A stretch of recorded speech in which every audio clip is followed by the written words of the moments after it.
आपत्तिजनक गानों पर हरियाणा सरकार की कार्रवाई को मशहूर गायक रॉकी मित्तल ने पूरी तरह सही बताया है।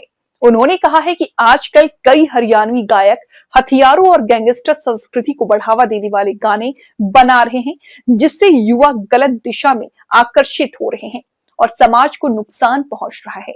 रॉकी मित्तल ने कहा कि कलाकारों को भारतीय सेना, हरियाणवी संस्कृति, भाईचारे और देशभक्ति से जुड़े गीत बनाने चाहिए। उन्होंने स्पष्ट किया, हरियाणवी संस्कृति सद्भावना और एकता की संस्कृति रही है और इसे आगे बढ़ाना सभी कलाकारों की जिम्मेदारी है। सरकार द्वारा जो गन कल्चर को प्रमोट करने वाले गाने हैं उन पर एक्शन की तैयारी की जा रही है और सबका भी इस तरह का कुछ कहना है कि जो गन कल्चर को प्रमोट कर रहे हैं उनको बैन लगाया जाए और सीएम साहब भी बैन लगा रहे हैं, तो क्या कहना है?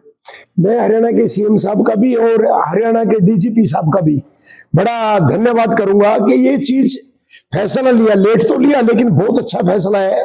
और कलाकार भाइयों से भी बोलूंगा मैं, बदमाशी के गाने गाने की बजाय आप सेना के ऊपर गाने बनाओ, आप पुलिस के ऊपर गाने बनाओ, जो पत्थरबाजी करते हैं उनके खिलाफ बनाओ, टुकड़े टुकड़े गैंग वालों के खिलाफ बनाओ, जो देशद्रोही हैं, देश के गद्दार हैं उनके ऊपर गाने बनाओ, जो देश के अंदर घुसपैठिए घुस गए हैं उनके ऊपर गाने बनाओ।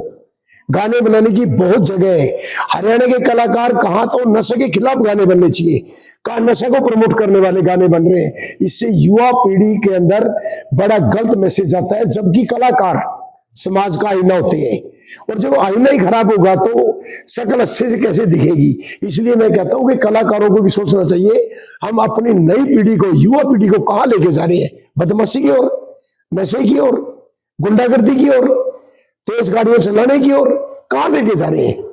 इससे क्या होता है कि कलाकारों के देख देख कर युवा भी वही चीज को आगे प्रमोट करते हैं जो कलाकार करते हैं। इससे क्या होता है कि प्रदेश के अंदर, देश के अंदर बदमाशी फैलती है, नशा फैलता है। और बात की जाए जिस तरह से गन कल्चर को गाने बनते हैं, उनसे कहीं ना कहीं गैंगस्टर कल्चर को भी बढ़ावा मिलता है, उसको किस तरह से? मैं कहता हूँ सबसे बड़ी तो जो ये नकली गन है इनके ऊपर भी बैन लगना चाहिए। ये ऐसी नकली गन आती कहां से है? तो ये कट्टे आते कहां से हैं? जो फिल्मों में, जो गानों के अंदर दिखाया जाता है वो चीजें आती कहां से है? उनके ऊपर भी एक बैन होना चाहिए। और जबकि कलाकारों के पास बहुत कुछ है दिखाने के लिए, बॉर्डर के ऊपर गाने बनाओ। जब बॉर्डर पे फिल्में बन सकती हैं, देशभक्ति की फिल्में बन सकती हैं, आतंकवाद के खिलाफ बनाओ। आतंकवाद के खिलाफ तो बनाते नहीं है। सेना को प्रमोट करो, दिखाने के लिए बहुत है। यदि आपने अपनी दबंगता ही दिखानी है ना भाई, बॉर्डर के ऊपर गाने बनाओ, सेना के ऊपर गाने बनाओ, जो पुलिस अच्छे काम करती है उसके ऊपर गाने बनाओ, तो देखना आपको लोग हाथों हाथ कैसे स्टार बनाते हैं। कहीं ना कहीं आप इस फैसले का समर्थन करते हैं?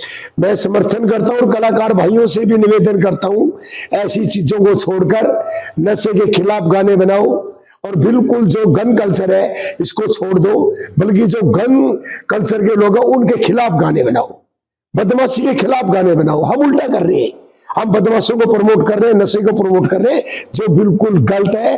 और मैं हरियाणा के मुख्यमंत्री जी का भी स्वागत योग्य ये फैसला है, मुख्यमंत्री जी का भी स्वागत करता हूं और उनका धन्यवाद देता हूं और हरियाणा डीजीपी का भी धन्यवाद देता हूं।